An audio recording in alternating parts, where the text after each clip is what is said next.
I'm Wilma. Standing on the upper terrace of my newly opened atrium, I clutch a champagne glass in one hand and my heels in the other. Below me, the city sparkles like a sea of diamonds, with streets illuminated like silver veins and headlights weaving through the night. Through the glass roof, I can see them. My brother Leo, my mother Vivian, and my father Henry, sitting stiffly at the bar, trying to look like they belong in a place they once said I'd never build. The air is cool and heavy with the scent of rain and new steel. It smells like endings and beginnings at the same time. My phone buzzes with a text from my business partner, Zoe. You okay?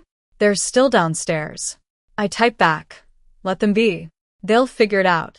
As I lean on the railing, tracing my finger along the cold glass, I'm transported back to a year ago. It was Thanksgiving week, and I was filled with a glimmer of hope that this year would be different. But then my phone buzzed. A single text from my mother appeared on the screen. Wilma, you don't need to come back. Some places aren't meant for you. Outside, snow fell over the city like ash. I stared at my coffee until it turned lukewarm, wondering how a family could erase someone with just 12 words. When I opened our family group chat, I saw the photos. Candles, turkey, wine glasses, all tagged. Everyone was smiling, except me. I scrolled back to her message and read it again. The silence that followed was hollow, like the air right after something breaks. I looked around my apartment, where the only sound was the fridge humming and the city lights flickering through the snow. In my head, I could see them, Mom laughing at the head of the table, Dad carving the turkey, and Leo cracking another smug joke. They probably thought I was too sensitive, too distant. Maybe they were right. I'd stopped being their quiet fixer years ago, the one who smiled through insults and picked up the bill no one else offered to split. I pressed my palm to the cold window, watching a couple across the street carry groceries together, their breath fogging the air. It looked warm, ordinary, everything I used to want family to feel like. My phone was still on the counter, the message still glowing. I thought about replying, about begging for a reason, but the words wouldn't come. Instead, I whispered, "You said I don't belong there." Fine. And then, even quieter, like a vow only the night could hear, "I'll build something you'll never forget." For a moment, the city seemed to pause, snowflakes hanging mid-air and traffic lights frozen red. In that stillness, something inside me shifted.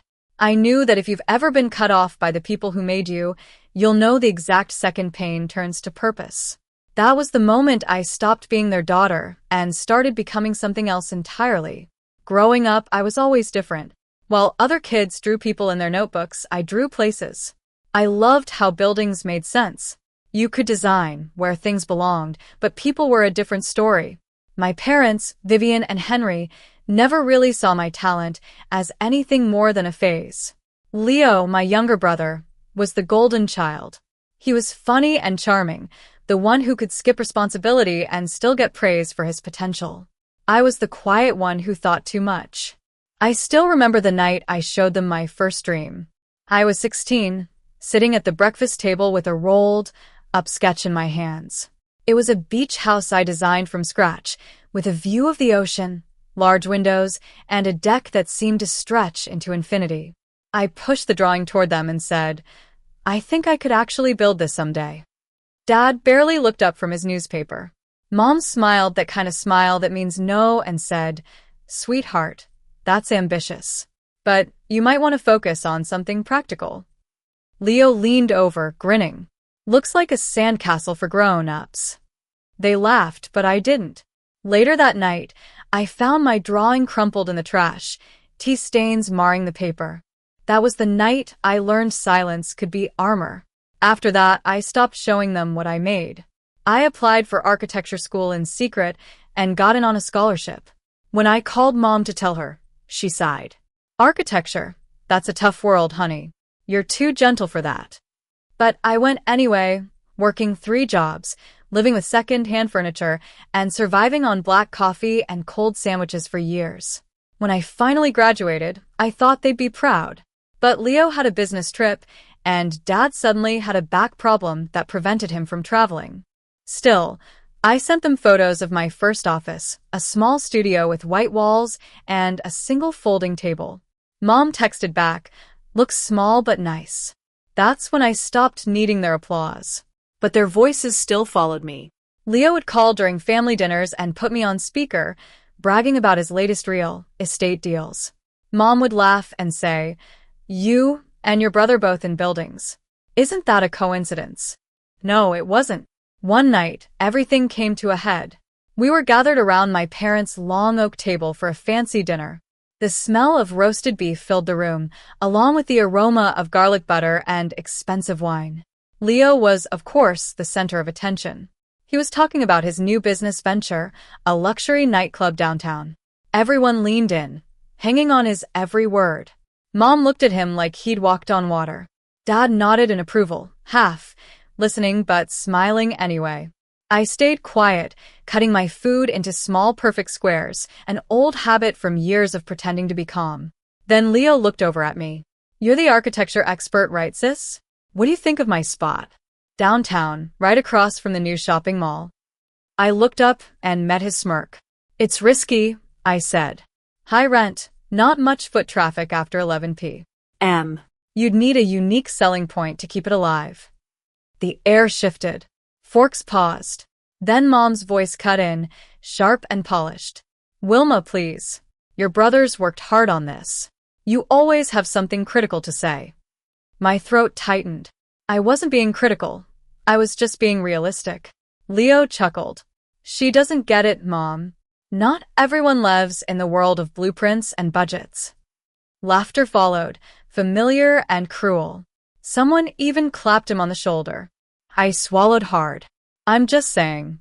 Mom lifted a hand, graceful but final. "Sweetheart, if you can't be supportive, maybe just enjoy your meal." I sat there, feeling small again, like I was 16 all over, watching another dream go down the drain. When I finally pushed back my chair, the legs scraped against the tile, loud and raw. Everyone looked up. "You know what?" I said. "Maybe you're right. Maybe I really don't belong here." Leo smirked. "Guess that's finally sinking in." Mom's voice came, calm and precise. "Wilma, if you can't act like family, maybe you shouldn't come next time." That was it. The line that turned exile into instruction. I didn't argue. I didn't cry. I just grabbed my coat and walked out. My heels echoed down the hallway, and through the reflection in the glass door, I saw them still laughing, still eating as if I'd never existed. When I reached my car, my phone buzzed. A message from Mom. "Don't come back until you learn to respect your brother." I stared at the screen until the glow blurred into the frost on the windshield. The days after that dinner passed in a blur. I didn't call anyone, not Mom, not Leo, not even Zoe, my business partner, and my rock through every storm. I went to work, smiled when needed, and nodded through meetings, but I felt like I was moving through a fog. Then one morning, an email pinged into my inbox. The subject line was property listing, downtown corner lot. I almost deleted it until I saw the address. The same block Leo had bragged about at dinner, the same dream spot he couldn't stop talking about. And now it was for sale. I sat frozen, staring at the screen. The cursor blinked at the edge of possibility. Zoe poked her head into my office, a cup of coffee in her hand. "You look like you've seen a ghost." I turned the monitor toward her. "Remember the spot Leo wanted for his nightclub?" She squinted. "Yeah, the one he said was too exclusive for small-time projects." I nodded. "It's available, and I can afford it." For a long moment, she said nothing, just stared, her lips curving into a slow grin. "You're thinking about buying it, aren't you?" I didn't answer. I didn't need to. That night, I drove down to the lot. The city was half asleep, with rain in the air and neon lights flickering from the diner across the street. I parked, stepped out, and walked the cracked perimeter, my boots crunching over gravel. The old brick walls still stood, weathered but strong. Rusted beams reached toward the sky like bones. I could already see it. The glass, the light, the open atrium filled with air and greenery. A space that didn't need anyone's approval to exist. By the end of the week, I'd sign the offer. By the end of the month, it was mine. Construction began slowly at first, then all at once. Mornings before dawn, steel rose against the skyline. The smell of metal, coffee, and wet dust became my new perfume. Zoe would show up with 2 cups of coffee and a grin. "You're not just building a space," she said once. "You're exorcising ghosts." Maybe she was right. Every beam, every wall, it all felt like rewriting something old. A year passed in blueprints and concrete. There were no phone calls from home, no texts, just the sound of progress humming through the silence. When it finally stood finished, I walked through it at sunrise. Glass above me, marble beneath my feet, and light everywhere. My reflection in the mirrored panels looked different, still me, but stronger, more anchored. We called it the Atrium by Wilma. It wasn't revenge, it was proof. My name standing tall on the skyline they said I didn't belong to. A week before the grand opening, Zoe slid a newspaper across my desk. "Look," she said, tapping the headline. "They're calling it the city's new landmark." I smiled, slow and quiet certain. Opening night was a dream. The atrium shimmered under amber light, every panel of glass reflecting the city's heartbeat. Soft jazz floated through the air, blending with the hum of voices and champagne laughter. It didn't smell like revenge. It smelled like arrival. Guests poured in, dressed to impress, clients, architects, investors, even a few critics who once ignored my calls. I smiled, shook hands, and felt the warmth of cameras flashing. Zoe glided through the crowd in a red silk dress, a clipboard in one hand and a champagne glass in the other. She leaned close, whispering over the music. "You did it." I was about to answer when I heard it, a voice that didn't belong here. Too loud, too familiar. "Leo." I froze, a glass in my hand. I turned toward the entrance, and there they were. Leo's jacket was unbuttoned, his confidence oozing like spilled liquor. Behind him, Mom clutched her purse like she owned the room. And Dad was a step behind, as quiet as ever, his eyes darting everywhere but mine. For half a second, I thought maybe I was hallucinating. But then Leo's laugh rolled across the marble floor, and the sound made my chest tighten. "Guess word gets around," Zoe murmured beside me. They weren't on the guest list. I knew every name that walked through these doors. At the front desk, the hostess smiled politely. "I'm sorry, sir. There's no reservation under Wilma." Leo frowned. "Check again." "It's our name on the building, isn't it?" Mom stepped forward, her tone dripping with superiority. "We were told this was a private family event. I'm Mrs. Wilma's mother." The hostess hesitated, then looked toward me. I set my glass down and walked across the floor. The chatter around us dimmed with each click of my heels. "Good evening," I said softly. Mom turned. For a heartbeat, confusion crossed her face, like she didn't recognize me in my own space. Then came the disapproval, the judgment, the same old script. "Wilma." Leo smirked. "So this is your little project, cute. Thought you'd be designing coffee shops or something." I met his eyes. "Calm." "It used to be small. Then I stopped listening to people who thought small." His fake smile faltered. "We'll take a table," he said quickly. "We're family after all." I nodded to the hostess. "Take them to the public lounge downstairs. Walk-ins only." Leo blinked, thrown off. "What?" Mom's voice sharpened. "We're your family, Wilma." I held her gaze steady as glass. "You told me not to come back. I just kept my promise."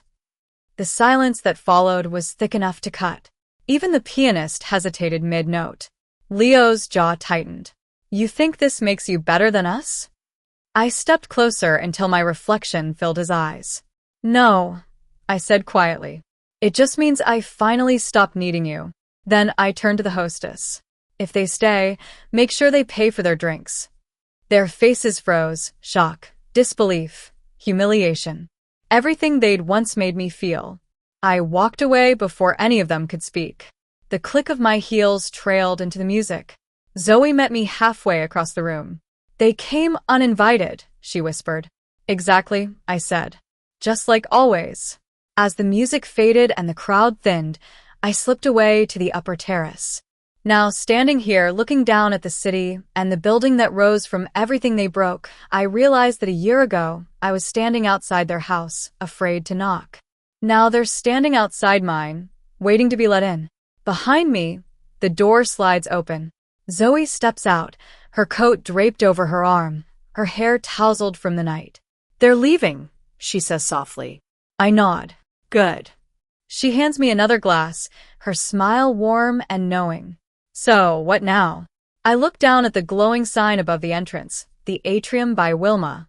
My name, my work, my peace.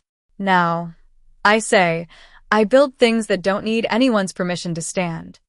Zoe clinks her glass against mine. To that. We stand there for a moment, two silhouettes against the skyline. Then I turn toward the elevator, ready to go home. My phone buzzes again, an unknown number. A message. "Your place is beautiful." I didn't know. Mom. I smile, set the phone face down on the railing, and leave it there. Because some stories don't need replies. If you've ever had to build peace from the pieces someone else left behind, trust me, you're not the only one. Share your story in the comments, and don't forget to subscribe so you never miss the next one.